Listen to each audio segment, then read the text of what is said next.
Welcome back as we take you to a very deep and amazing journey of relaxation of bedtime story.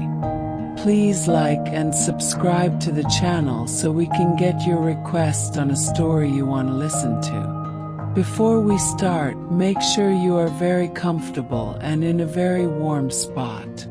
Take a deep breath and make sure to focus your mind entirely on your breathing, forgetting about your worries in this short while as you get the best treatment you can give your brain. Okay, let's begin. As you settle into your cozy spot, let the world around you fade away. Imagine yourself as a young wizard, a sixth-year student at the Grand Hogwarts School of Witchcraft and Wizardry, tucked away in the misty highlands of Scotland. The day has been long, filled with the hum of spells, the rustle of parchment in charms class, and the faint ache of Quidditch practice lingering in your shoulders. But now, as the sun dips below the horizon, painting the sky in hues of lavender and deep indigo, you've escaped the castle for a quiet evening in Hogsmeade, the enchanting wizarding village nestled just beyond the school grounds. The autumn night air brushes against your cheeks, cool and crisp, carrying the scent of fallen leaves and distant chimney smoke. Breathe deeply now, letting the freshness of the air fill your lungs, and feel your shoulders soften as the tension of the day begins to melt away. Your worn dragon-hide boots crunch softly on the winding path, each step a gentle rhythm that soothes your mind, like a lullaby whispered by the earth itself. The village comes into view, its crooked rooftops and timber-framed buildings glowing under the soft flicker of lantern light. The thatched roofs shimmer with the evening dew, sparkling like tiny stars captured in time, and the faint hum of magic seems to weave through every cobblestone, wrapping you in a comforting embrace. You wrap your house scarf tighter around your neck, the scratchy wool warm against your skin, smelling faintly of lavender and home, a reminder of simpler days. As you cross the weathered stone post marking Hogsmeade's boundary, a flutter of wonder blooms in your chest. Britain's only entirely wizarding settlement, a place steeped in 1,000 years of secrets and stories, founded by Hengist of Woodcroft as a sanctuary for magical folk. Every step here feels like walking through history, the echoes of generations past whispering in the breeze. Your destination tonight isn't just a casual stroll. A small mishap in potions class has left your wand in need of repair, and Ollivander's shop on High Street is your first stop. But there's no rush, not tonight. Let your breathing slow, matching the gentle pace of your steps, as you take in the sights and sounds of Hogsmeade after dark. The village square is quieter now, the daytime bustle replaced by the soft murmur of students lingering outside honeydukes, their laughter mingling with the sweet aroma of caramel cobwebs and sugar quills drifting on the air. You pause for a moment, closing your eyes. Imagine the scent, sticky and warm, wrapping around you like a sugary hug. Feel your jaw relax, your forehead smooth out, as the stress of the week slips further away. Ahead, the Three Broomsticks glows like a beacon, its windows casting golden light onto the cobbled street, promising warmth and the creamy comfort of butterbeer. But there's something else in the air tonight, a whisper of magic beyond the ordinary, a secret waiting to unfold. As you near Ollivander's, The narrow shop front squeezed between Gladrag's wizardware and a mysterious, always closed storefront, you feel a hum of ancient energy. The purple and gold sign sways gently in the night breeze, and the single wand displayed on faded velvet in the window seems to pulse with a quiet power. Pushing open the heavy wooden door, a small bell chimes, its sound soft and tinkling like raindrops on a still lake. Breathe deeply again, inhaling the rich scent of polished wood and dusty boxes that fills the shop, a scent that seems to carry centuries of craftsmanship within it. The interior is larger than it appears from outside, a common wizarding trick, with towering shelves lined with thousands of wand boxes stretching to the ceiling. Dust motes dance in the faint moonlight filtering through grimy windows, and the air feels thick with possibility. A soft voice greets you from the shadows. "Ah, welcome. Not here for your first wand, I see. What brings you in tonight?" It's Jasper Ollivander, a younger member of the legendary wand-making family, with silver hair and pale eyes that seem to peer into your very soul. You explain the mishap with your rosewood wand, a temperamental piece with a dragon heartstring core, now sparking unpredictably after an unfortunate encounter with a potion spill. Jasper nods knowingly, his voice a soothing murmur as he examines the wand with silver tongs, never touching it directly. "A cleansing and rebalancing will do the trick," he assures you, his tone calm and measured, like a gentle stream washing over smooth stones. "It'll take a few hours. Perhaps try the new tea room down the street while you wait." Feel your muscles soften further as you hand over a few galleons, the weight of responsibility lifting for the moment. Stepping back into the cool night air, you feel oddly vulnerable without your wand but also free, the village spreading out before you like a canvas of dreams waiting to be painted. Your mind begins to drift, lulled by the rhythmic sound of your own breathing, as you wander toward Madame Pudafut's tea shop, just 2 doors down. The aggressively pink decor and overpowering scent of rosewater and vanilla greet you as you peek inside. But it's not your scene. Too frilly, too forced. Instead, you decide to head to the Three Broomsticks, craving the genuine coziness of its dark wooden beams and crackling fireplace. As you walk, notice how your footsteps slow, matching the sleepy rhythm of the village at night. Let your eyelids grow heavy, your thoughts soften, as the promise of warmth draws you closer. But before you reach the pub, a faint shimmer catches your eye near a narrow alley beside honeydukes. It's not just the dew on the rooftops or the lantern light. This is something different, a silvery glow that seems to beckon you. Curiosity stirs, gentle and unhurried, as you step closer, the night wrapping around you like a velvet cloak. What could this be? A forgotten charm, a hidden passage, or perhaps a whisper of Hogsmeade's ancient magic reaching out just for you? Let this mystery linger in your mind, a soft puzzle to ponder as your body grows heavier, your breathing deeper, guiding you toward rest. As the courtyard's dreamlike haze continues to cradle you, the faint glow of the enchanted lantern by the fountain flickers like a heartbeat, syncing with the slow, steady rhythm of your breath.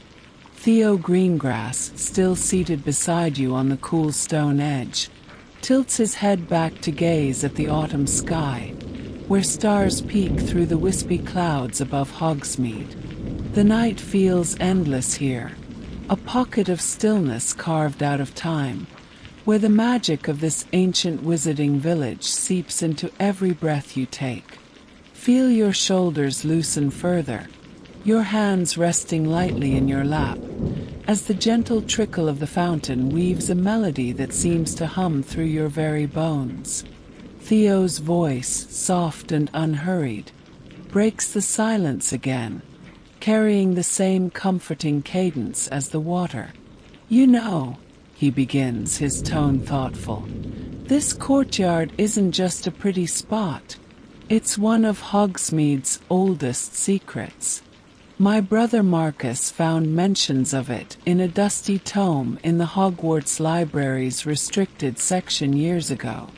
It's tied to the village's founding, back in the 10th century when Hengist of Woodcroft led his band of witches and wizards here to escape Muggle persecution.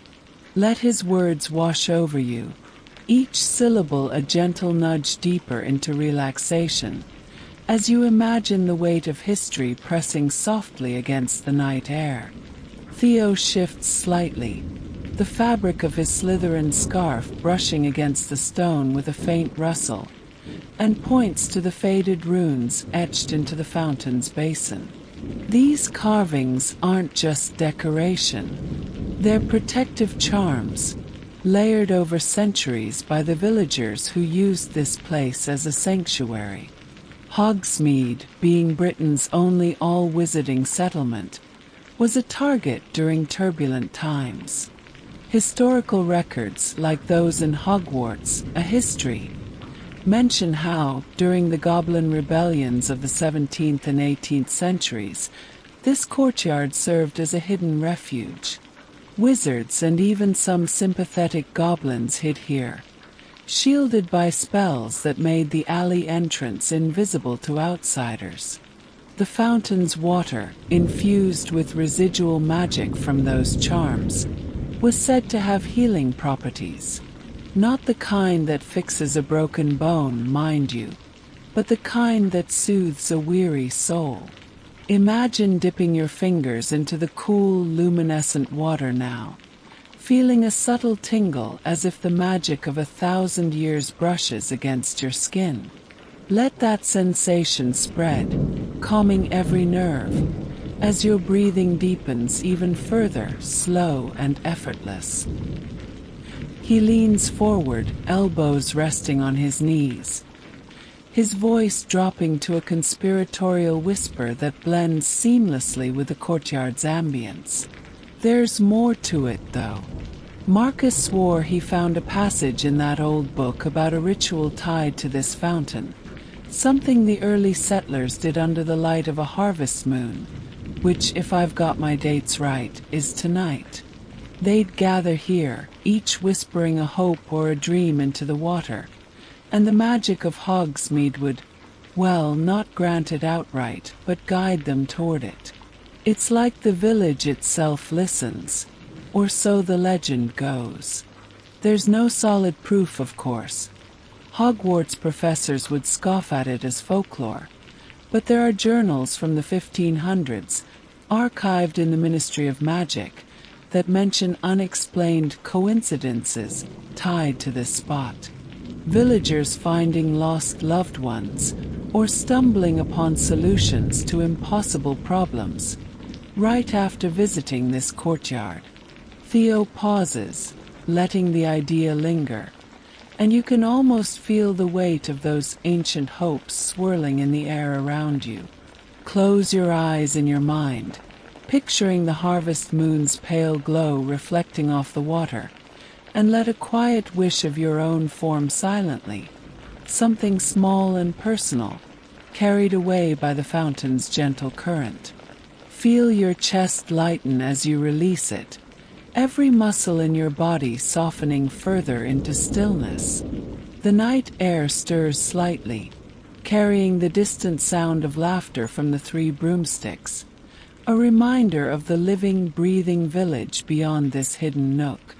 Theo pulls the small vial of fountain water from his pocket again, the one he'd offered earlier, and turns it over in his hands, the liquid catching the lantern's faint light.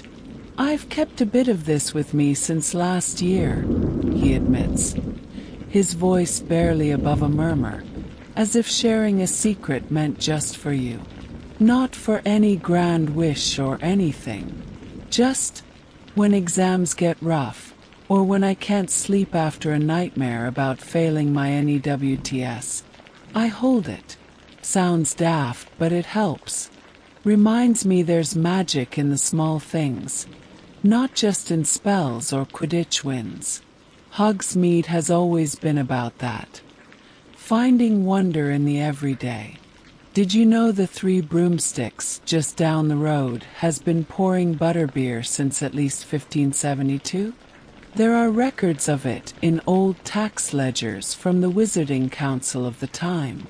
And Honeydukes, opened in the early 1600s by a witch named Ambrosia Flume, still uses some of the original recipes for their chocolate frogs. Every building here holds a story, a bit of magic that's lasted through wars, rebellions, and time itself. Let his words paint vivid images in your mind. The worn wooden beams of the Three Broomsticks, the sugary warmth of Honeydukes' shopfront, while your body sinks deeper into relaxation, each breath slower than the last. Theo tucks the vial back into his robe and glances at you with a small, knowing smile, his green and silver scarf catching the moonlight as he adjusts it. "Speaking of stories, there's another bit of Hogsmeade lore tied to this courtyard that Marcus loved telling. Back in the 1700s, during the Second Goblin Uprising, a young witch named Ilara Honeycutt, who worked at what's now Zonko's joke shop, used this place to hide enchanted trinkets that could send messages to allies across the village. They were tiny, bewitched quills that wrote invisible notes in the air, only readable by those who knew the countercharm. Ilara's efforts helped warn Hogsmeade of incoming raids, saving countless lives. Some say her spirit lingers in the ivy here, still watching over the village. There's no evidence, of course, but on quiet nights like this, you can almost feel something. A presence, maybe, or just the weight of her courage. Imagine the ivy rustling softly now, not from the breeze but from a gentle, unseen hand, and let that thought bring a sense of peace rather than unease. Feel your mind grow quieter, your thoughts drifting like the water in the fountain, as the idea of Ilara's quiet guardianship wraps around you like a warm blanket.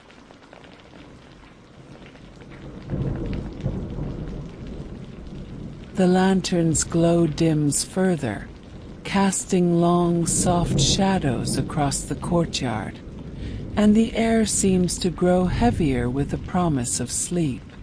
Theo stretches, his movements slow and deliberate, and nods toward the alley leading back to High Street. "We should head back soon. Ollivander might have your wand ready, and I've got a history of magic essay to finish before Binns starts haunting me in my dreams. But let's sit here just a bit longer. Nights like this don't come often." His voice trails off, blending with the faint hoot of an owl in the distance and the ever-present trickle of the fountain. Picture yourself nodding in agreement, content to linger in this hidden sanctuary, where time seems to pause just for you. Let your head tilt back slightly in your imagination, resting against an invisible support, as you gaze at the star-dotted sky above Hogsmeade. Feel every part of your body grow heavier, from your feet rooted to the earth to your hands resting limply, as the magic of this ancient village seeps into your very core. The courtyard, with its protective runes and whispered histories, holds you gently, a testament to the enduring spirit of a place built on resilience and wonder. As the night stretches on, the sounds of Hogsmeade fade into a distant hum, leaving only the fountain's lullaby and Theo's steady breathing beside you. Historical accounts like those found in the Hogwarts archives confirm that Hogsmeade has weathered countless storms, literal and figurative, since its founding over a millennium ago. From the Statute of Secrecy in 1692, which solidified its status as a purely magical haven, to the smaller, undocumented acts of kindness between neighbors during dark times, the village stands as a living monument to community and magic intertwined. Let these facts anchor you, their authenticity grounding your wandering thoughts, as you imagine the countless students, shopkeepers, and wanderers who found solace in Hogsmeade's embrace over the centuries. Feel your eyelids grow impossibly heavy now, your mind a quiet lake reflecting only the soft glow of the lantern and the timeless magic of this place. You're safe here, carried by stories older than the castle itself, as the night gently guides you toward the deepest, most restful slumber.